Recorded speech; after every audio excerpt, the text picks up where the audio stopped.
¿Qué tal, chicos? Buen día.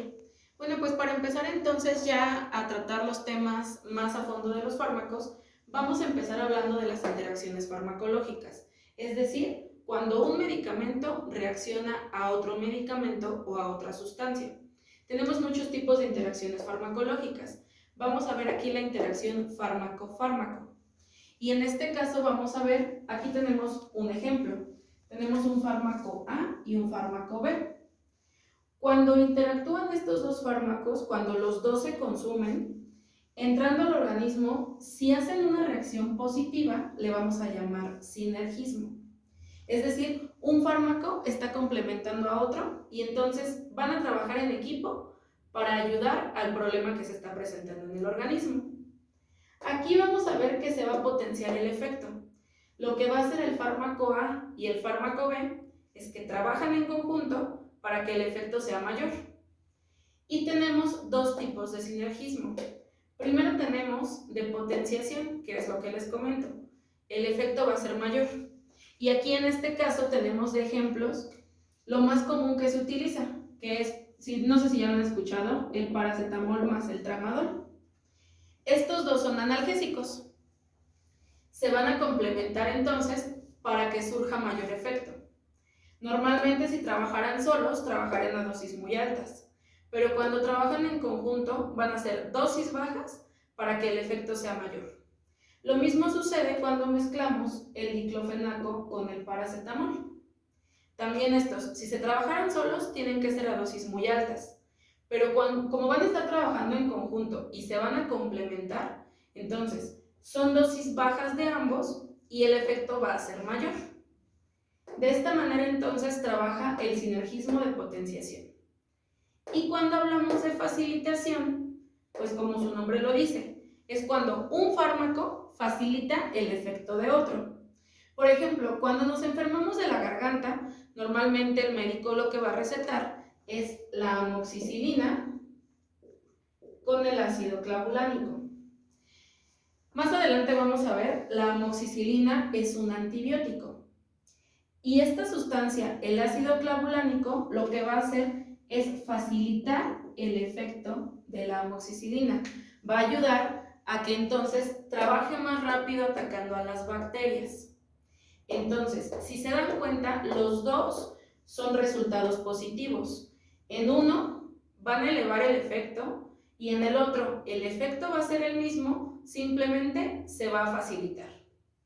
Esto entonces sucede cuando hay reacción positiva.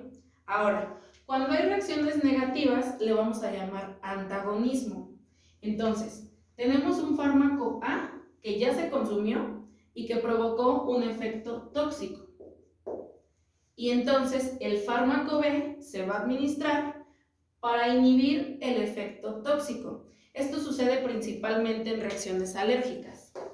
Se va a inhibir o se va a bloquear ese efecto. Por ejemplo, si tenemos un medicamento al que el paciente reaccionó con una alergia, por ejemplo, hablamos de un ketorolaco, yo voy a administrar otro medicamento que inhiba la acción del ketorolaco para evitar que siga la reacción alérgica o la reacción tóxica. A estos medicamentos se les conoce con el nombre de antídotos. Ahora, de esto pasamos a las reacciones inesperadas. Aquí hablamos de reacciones que se presentan, pero puede ser que sean positivas o negativas, pero no se consideran dentro del sinergismo o del antagonismo. Esto es cuando ya se está consumiendo un fármaco, se introduce otro a la terapia y entonces no sabemos qué tipo de reacción pueda presentarse. Aquí tenemos de dos tipos. Una va a ser cuando ya se está consumiendo un fármaco y otro va a elevar su efecto hasta volverlo tóxico. Esto es muy común en el caso de los antibióticos, en el caso de los antihipertensivos.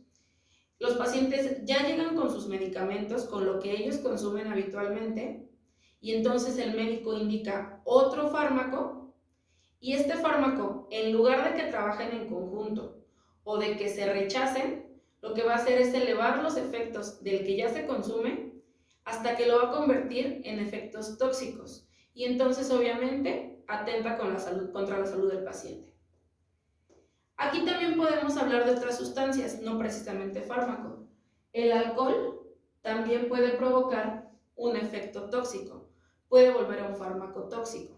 Por ejemplo, si el alcohol se combinara con diazepam, el diazepam es una benzodiazepina, son relajantes musculares.